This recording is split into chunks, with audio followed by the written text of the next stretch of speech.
What's up, everybody? It's your girl Sakina, and I'm back for another Growing Up Hip Hop review. So let's get straight into it. So the episode starts with Angela and her team getting together to arrange some things for Bow Wow's merchandise. Somehow she done drug her team into being the designers of the merch, and I don't know why her friend Katrina, her name underneath, like her subtitle, is always Angela's right hand. Like, why can't it be her assistant or her best friend or whatever? I don't know. That always seems very strange to me. But they're talking about that and how her and Bow Wow's relationship is. I'm extremely tired of talking about this, y'all. I don't think that I will be giving that much energy to their relationship when it comes to the show, because everything is repetitive. We get it. Y'all know each other since y'all was 17. He has secrets, you have secrets that y'all have kept for each other, and all this extra shit. Like, nobody really gives a fuck. So an interview dropped of her with Justin from E, who I love, and Justin seems to think that Romeo is in love with her, and she also expresses how she's over picking a side between Romeo or Bow Wow, whoever it is.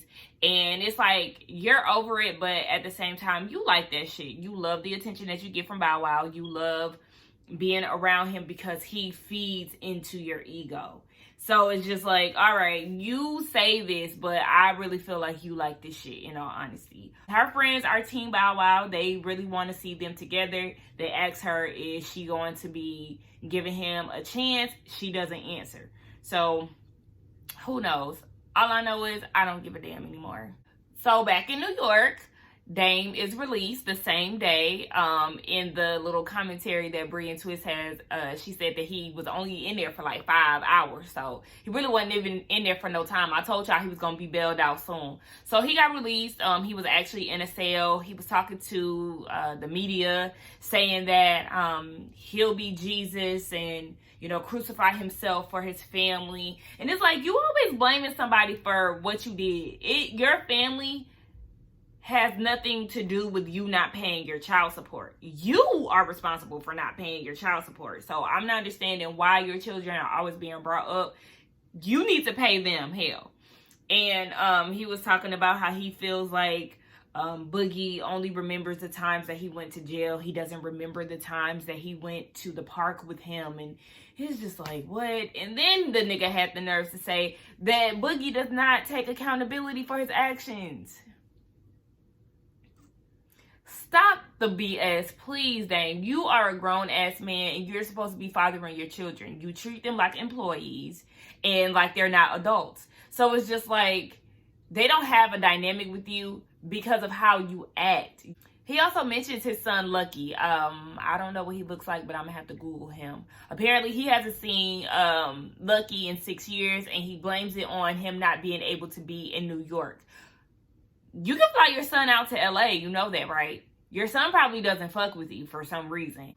So in Jamaica, you have Tyran, Egypt, TT, and her boyfriend at the beach. And, you know, they're having talk or whatever. And Egypt says in her confessionals that she thinks that she didn't get her point across as far as the family meeting. You know, she doesn't have reinforcement and whatever the case. So she doesn't think that her message was conveyed.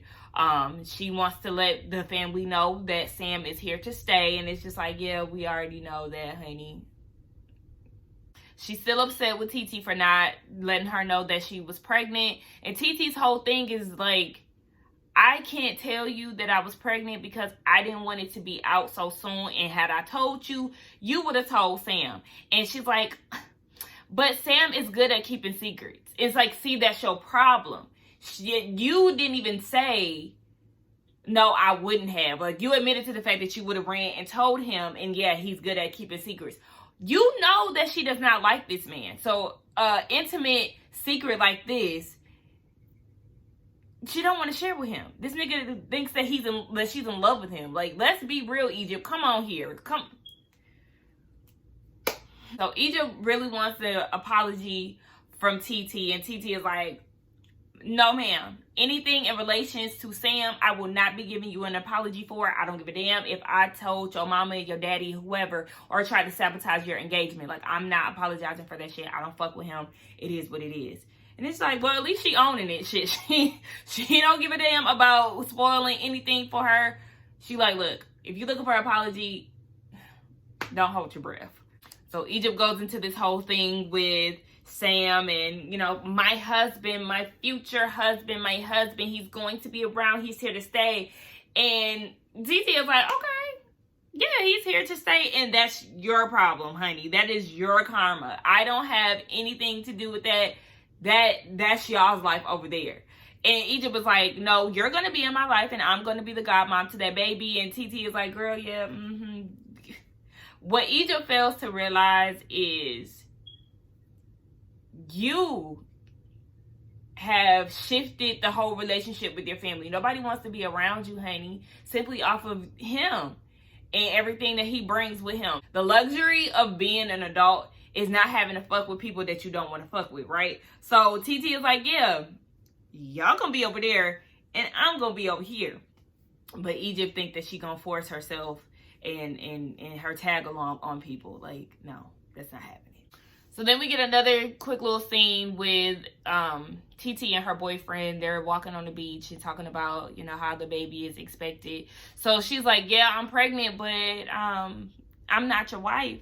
And he was like, oh, you want to get engaged? And she like, you know I want to get engaged. Don't sit here and play with me. And they start to say who's the blame for the pregnancy because it wasn't planned. And they blame it on the app. And it's just like, okay. Child, she wants to be married and she wants to be married quickly. But of course, she doesn't want to put the pressure on him to propose to her. She wants it to happen naturally. Now, we see that Egypt ass is on her way back to the States. And she sends a text message to Sam talking about, oh, I got something to tell you. I already had a feeling what it was, and I was right. She could not wait to take her ass back home to tell Sam that TT was pregnant. And it's like, this is why she did not want to tell you. You see how you so quick to go run your mouth to your boyfriend knowing that she don't like him? So he was asking how her trip was, and she was like, you know, it wasn't successful. I didn't get the apology that I wanted. And he was like, well, I feel like had I been there, we would have had some common ground. So I will be at the next family meeting. Was y'all at any common grounds when y'all had the meeting in Vegas? No. TT still don't fuck with you. Why do you feel like you're like this head of household type of person? Like, only Peppa and Egypt fuck with you. And for some reason, they're fueling your fire to where you feel like you're this superior person in their family. Like, you're not. You're the chaos and confusion in their family that needs to be taken out. Like, it's so confusing to me. The nerve of him and her is just crazy. So when she tells him about the whole pregnancy thing, they start to compare themselves to to TT and her boyfriend. Sam and Egypt has been together for 3 years compared to the less than 1 year that TT has been with her boyfriend. And she's a hypocrite. And how Egypt was saying that TT was telling her, like, don't get pregnant. Please don't have his baby, blah, blah, blah. But you come off super naive and a little irresponsible when it comes to you and Sam's relationship. Yeah, you are on birth control, thank God. But, you know, you just are way too naive and too young to have a child, especially with Sam, because y'all already don't have any ground to stand on your own. Y'all living with Peppa, so it's just like, I don't really feel like you need to be having a kid until you got a little something going on for yourself. You don't have to necessarily have it all together, because babies happen unplanned, as a lot of times. Have something together, shit. So in the midst of that, they start to talk about the whole party thing, twist party. They're invited. They already know that Bree is gonna be there. And while they're talking, you know, Sam is flaunting them acrylics, baby. Look, I got my nails done. Like, I just see him doing a whole lot of this, a whole lot of that. And it's just like, all right, sis, go off. So they're hyping each other up. Like, you can really tell that he wants smoke when it comes to Brianna, and he wants Egypt to lay hands on Brianna. So they're hyping each other up and all this stupid shit. Egypt says that she started a Twitter war with Brianna, and it's escalating, obviously. So they're just riling each other up, and while they're doing this, Egypt in her confessional is talking about that old high-ass force between Tretch and Treppa. Like, baby, sweetie, nobody gives a damn about Treppa, okay? Nobody is threatened by Treppa. Nobody is threatened by you. That is the most corniest. I'm over them, as y'all could already tell. On a lighter note, it's party time, all right? Twist is putting together his 27th birthday party. The theme is a pajama jam. He actually rented out a house that has like a Bali feel to it, so it's supposed to be comfortable and, you know, peaceful, the whole vibe. But I'm like, look, you already know it ain't gonna be no damn comfort. You done invited the damn clowns to your party, so ain't gonna be no peace going on. They talk about who's invited. We already know that the clowns are coming, and she asked him, is Romeo coming?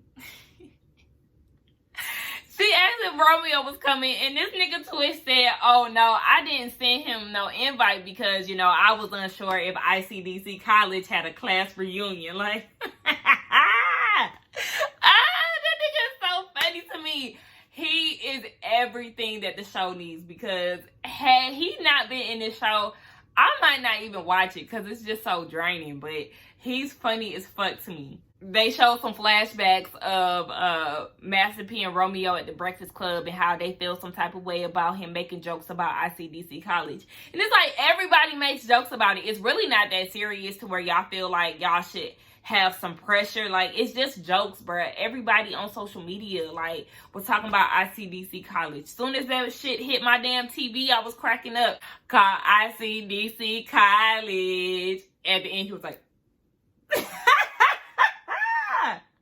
I don't give a fuck. That shit is hilarious.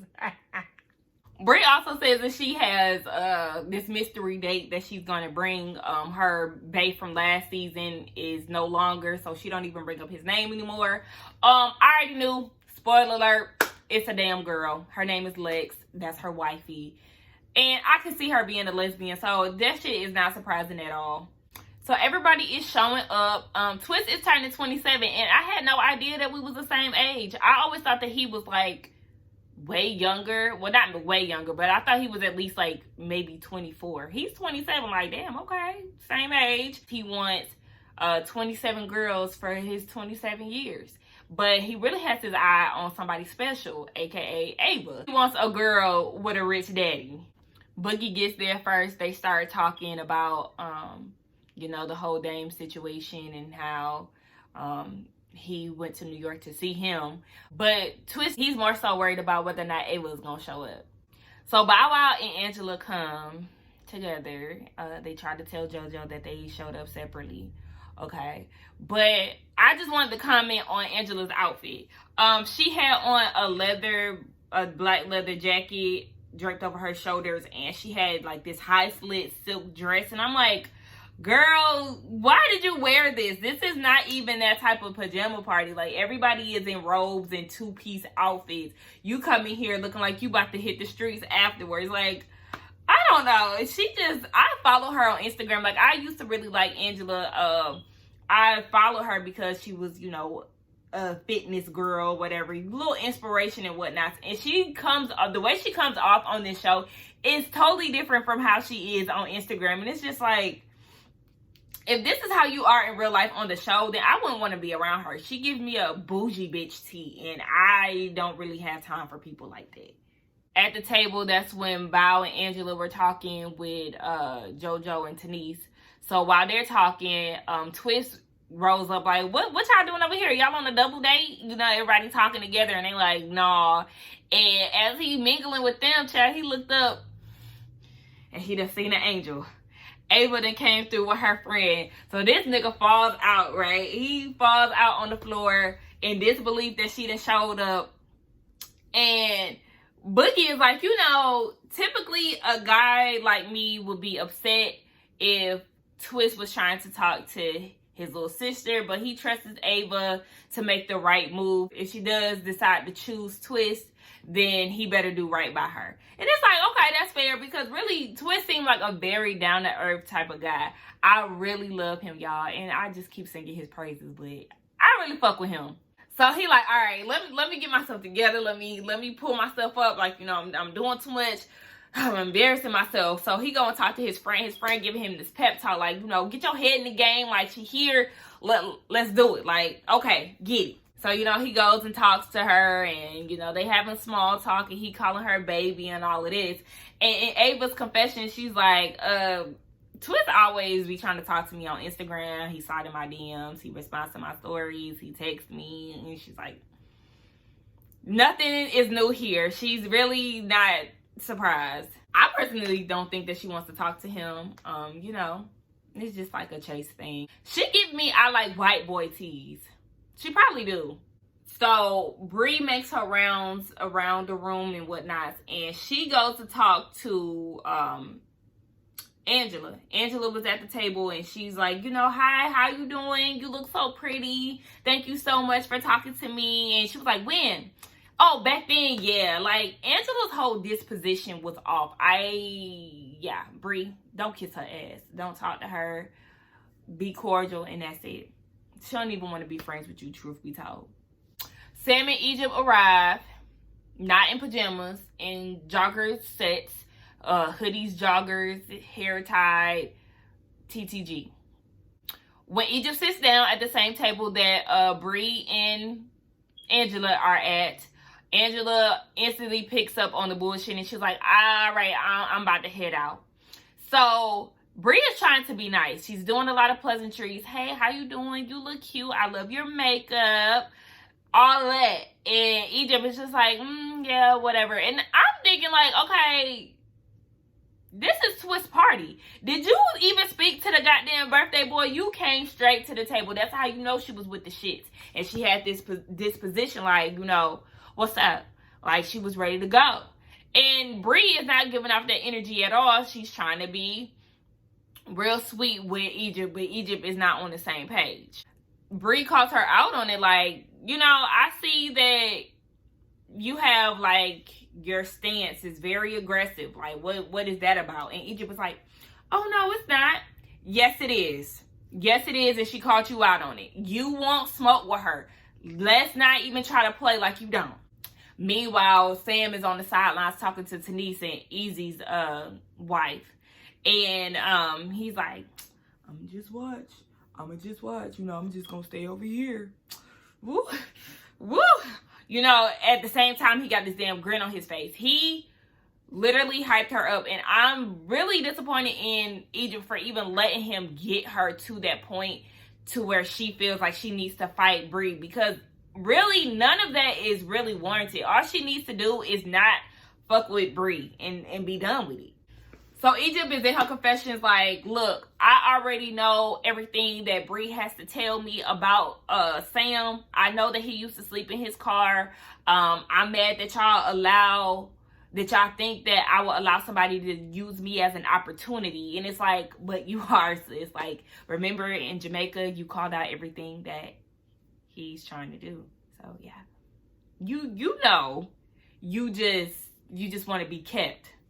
And then she goes and says that she knows that he's the Joker, so every woman that he's with is his Harley Quinn. Father God, help us all. What? So you're okay with being the third, fourth, or fifth Harley Quinn?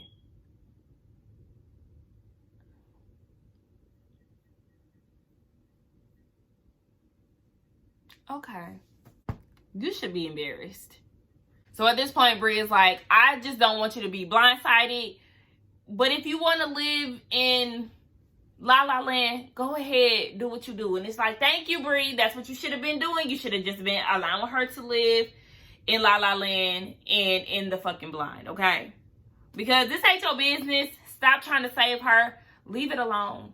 So Brie goes into this whole talk about how Egypt is not the girl that she once was and how she's growing tremendously aggressive and all of this. Now, while she's saying this, she told Egypt, don't have your hand in my face. But Brie, this is where I'm gonna have to call you out, sis. You know, I like you, I rock with you. But you kept doing all of this and all of that and all of that. Like, you are really taunting her when you do stuff like that. So you making calls about not having hands and faces, but since you doing the same thing, it really, you're poking the bear when it comes to an argument. That's when Egypt is starting to, you know, release her trepper, and she's like, you know what, she's not gonna bully me anymore. I'm gonna stand up to her. Okay, now this is where Brie fucks up again. This conversation started to get a little heated, and Brie stands up, and at the same time Egypt stands up. That's when Brie was like, what's up? And she throws her little unicorn bear like, what's good?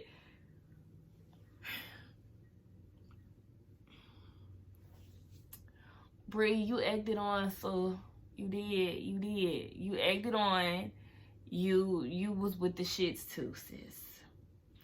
So once Treppa goes ahead and unreleases herself, I guess that's when she swings. But we don't see that until next week. And that's where the shit ends. So that was the end of the episode, guys. It was really quick. It really didn't give too much. I think the best part was Twist, of course, in his commentary. The ICDC jokes will forever live on. He also said a little ICDC joke about Brie, because Brie is so hyped that Romeo was in her DMs. I don't know why she's giving him all this damn hype, even though Romeo is a fine motherfucker, okay? But she was giving him all this hype, and Twist is like, look, I understand that, you know, you're happy about this, but he's not giving you a scholarship to ICDC college, so what is it? Like, hilarious, okay? That nigga is hilarious. Anyway, y'all, don't forget to like, comment, and subscribe to my channel. Thank y'all for coming back again, and I will see y'all in the next one, okay? Bye.